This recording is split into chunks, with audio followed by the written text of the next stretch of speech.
मरम दे करेगी नोएदा मसी से अखोई अनांग सिंगा स्कूल की बैग से पोहल लगा बैग लगा हाथ लगा बाय बाय तो इसी सही तरह बड़ी मंगा की मतुंगा अनांग सिंग मदन गंगी लारी खाव की मोची आलू बोराना तिलो बोराना सलकदो मानपा द आलू बोराना तिलो बोराना सिलजु यारे सिलजन को अदो उसे लिबा ट्रेन दुगी कांथोरपा अमु मैखुदुना चूरबा मसा अतत्पा सिगायबा फुरित अमगा ममितगी ताबा पीबा मुसुम मोरकांदको ट्रेन दगी उतोरपा तन मतत खुलगा खुतुम तारगा नसिगी सिंबा मणिपुर सि ममांगी करम मिवेना पिरमी बनोन कपगदि खुफिलाव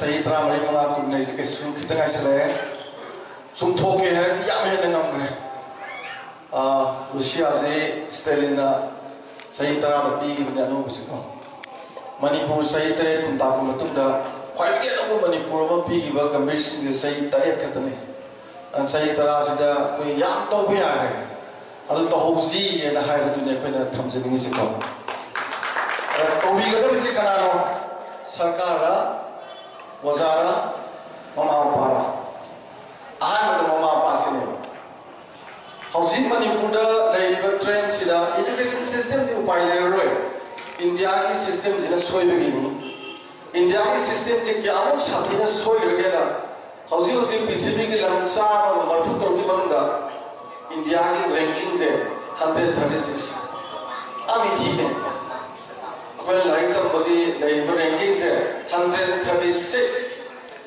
पृथ्वी की यूनिवर्सिटी चार की बंदा इंडिया की यूनिवर्सिटी में गाँव मंत्री और अखोई से लाइक तब मदयाना ममई नि है बतारे अतो इंडिया की से ममई ने सुन लेगा कोई सुन ले दी याद यार रोय और अखोई जो करी मुकरा दी तो वो भावरा है वो दुनिया में होसिक लाइस यूनाइटेड नेशन मना वांग रे अखोई रे थेना बंग ममी बोले थे लेके ना कोन है भी है अतो कई नो मिठी ताज ने वो थी दो जे मिठी ताज की मरम कई नते लाइक तमदा अंगांग की मकोक ता हाफ का दबस स्पॉट ओम ने आहान बगी से IQ इंटेलिजेंस कोसेंट मैं हम ट्यूशन का चलन दन खोलन दन यंगन दन पान दन तोरी में आस अनिश बजने इमोशनल कोसेंट थमोई मरी इमुंग द ममा पागल लेन न मरी जापान का तो या जसुने आइजु का फुल स्टडी तो जापान से को आई क्वाइटली कुछ द पान स्टडी तो एजुकेशन की लम ओम ने China Japan south Korea Canada has a great story. One of the most best education in the world. Although, according to the school, you see, like telling towards, like pow, tuition chalo, like pow is the name. Kalau the anak ay create lo chubu kan pun. Ay di kalau grammatik sama ni create lo chubu kan kali. Ay di yang belan tuai, ay yang Thai dan kau dan Hai ni nanti. Manipur officer ni yang lagi ye mana tu.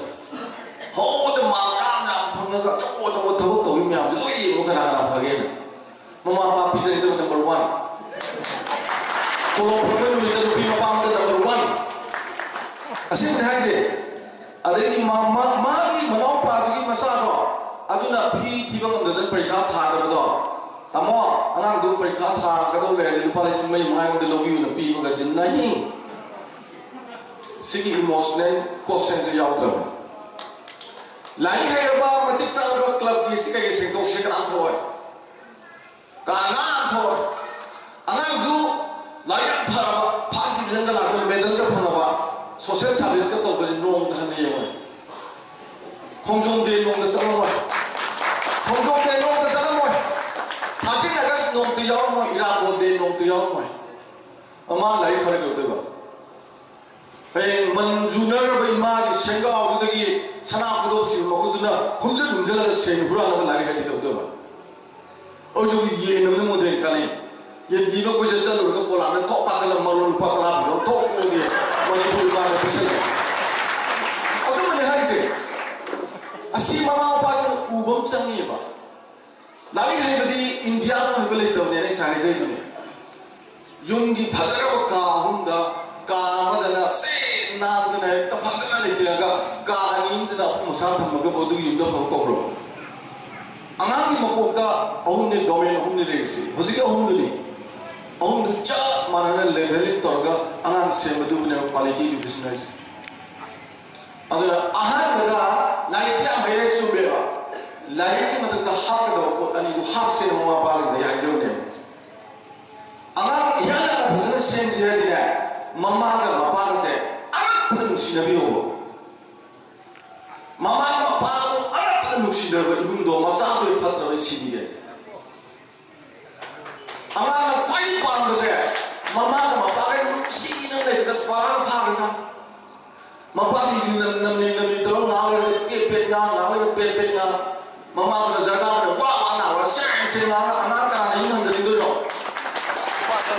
class 10 thagda bai isa pa do pum tara bom yum da le ya phatta ana ni ga haiga anang guna halati pegi hoji ki hai mama pa nushina chana china thamoi ki mari du imu duda mabu ki seba tawdana mabu ki seba tawdana ibungo ibema ibu ibe tawga nuksei na le be mu anang pa tu ya ta ni pakhang ne yum da nai le kar ko yu ne bo ga na kana ki dos no mama pa ki dos ne adana thamjani se hoji ka ni nu pa me ya se ku pa ku bi ro me ya su ko 통과는 통통들 나이 때 뭐 또 왜요?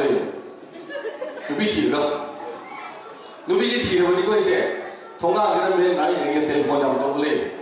육도 좀 동야더라고. 그 너무 떠오르는 이런 거예요. 메시지에서 미는 나이에 파리. 아니 많이 용기 많이 누비들이 싹 뭉컨들이 둥다공 컨들이 아나 세너들 빠빠 세너래.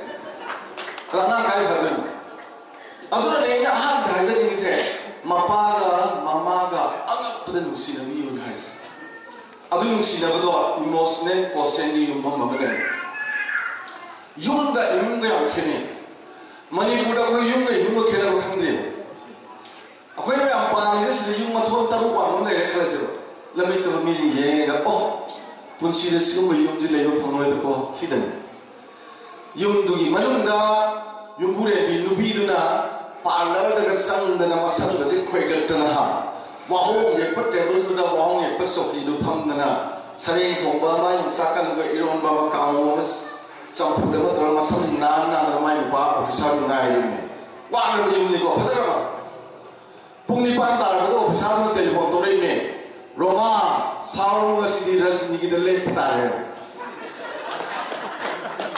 yum awa ba du ngai ni ko 아니 와 호기에 거 방문두다 뭐 공감다 싸싸들이 중단 레이네 비도 마마나 두다 누아이다는 마미다기 마비 뽕업 룹나 모드 갑다는 레이도 두에 타다 마산 파르피 테 타다 마산 파르피 우르가 라이 파비야 그러고 마마 파이 로셈 사위 하이저니까 아데기 마마 주니 윤달레고 마마시 파네까지 텔가 비제는 레다이나 아 손도 그래 행동 손도 그래 행동 또 봐.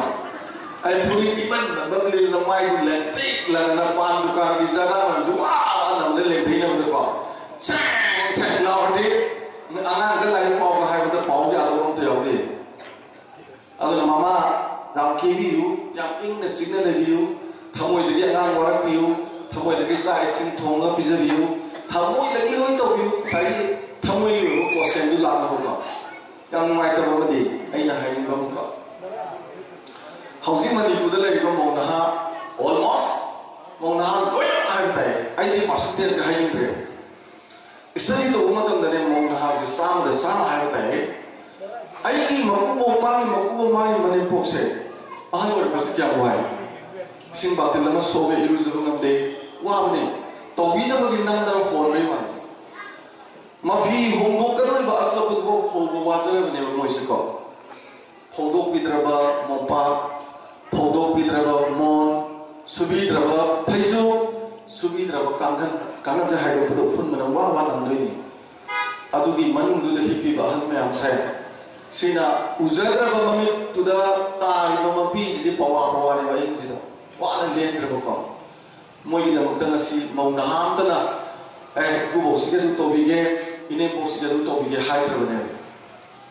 Masa lupa juga mau na ibu isin batin itu solusi na hari ini. Hoi bubu hari ga. Batin je pakai kalau orang go ꯃꯃꯥꯗꯨꯅ ꯊꯣꯡꯅꯥꯎꯗꯒꯤ ꯁꯣꯛꯎꯕ ꯂꯥꯎꯖ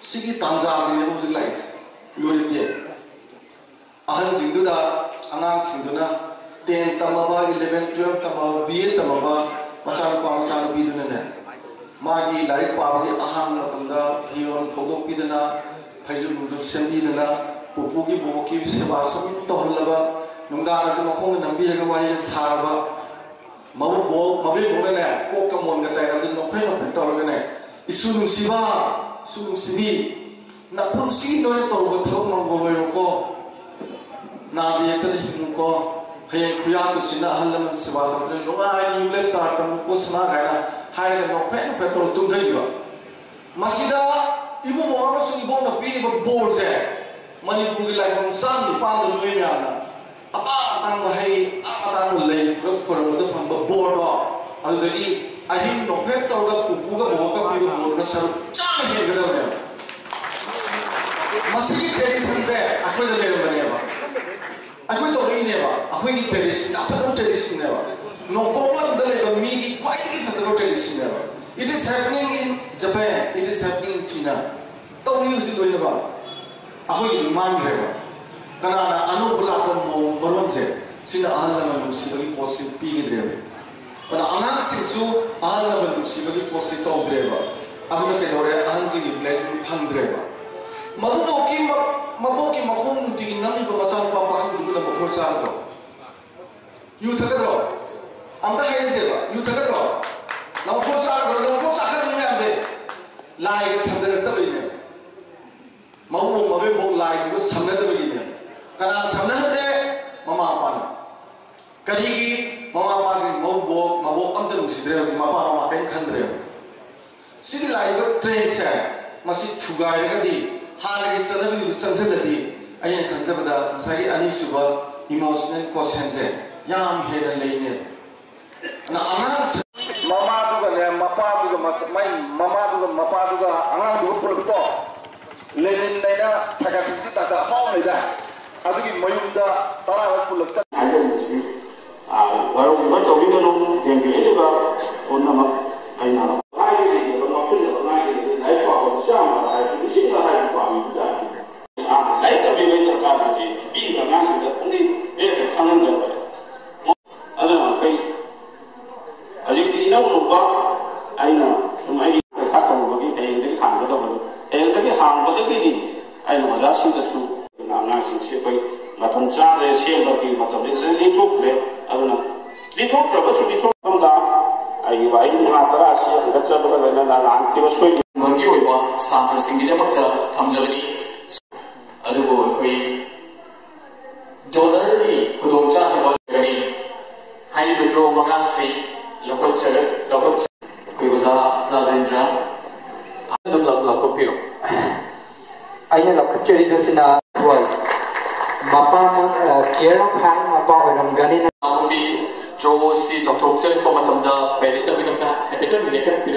Especially to the young students here, be a game changer. No, in a sana game changer, no more. Me, I have a low moon, none God, you are there for yourself. Nasana Hingatapani, Nasana Namgani had a Hangatapani. Kanamana no in Kalakaman portion the Hummer. Only if Nasana Namgani, I told Gani, I told the Kalakanda, Maduka Venena Honora Kamdani, the Queen Mamdation. 100 oh I don't know lastly let's all be a game changer. Let's all say that I have been at fault, I have to change myself, I have to change for the better. Thank you very much. Thank you. Rohan Torsi introduced to the Unique School running the Galaxy Institute of Science. I mean the MD Amirswell. I class 11 Galaxy digi yani practically koi notebook se mai badi koi nam oza internet TZR secondary I mean new to me level science Dizzy Higher Secondary School level now in a moment, okay? Oinam loina na sigi quiz notebook se mai badi oinam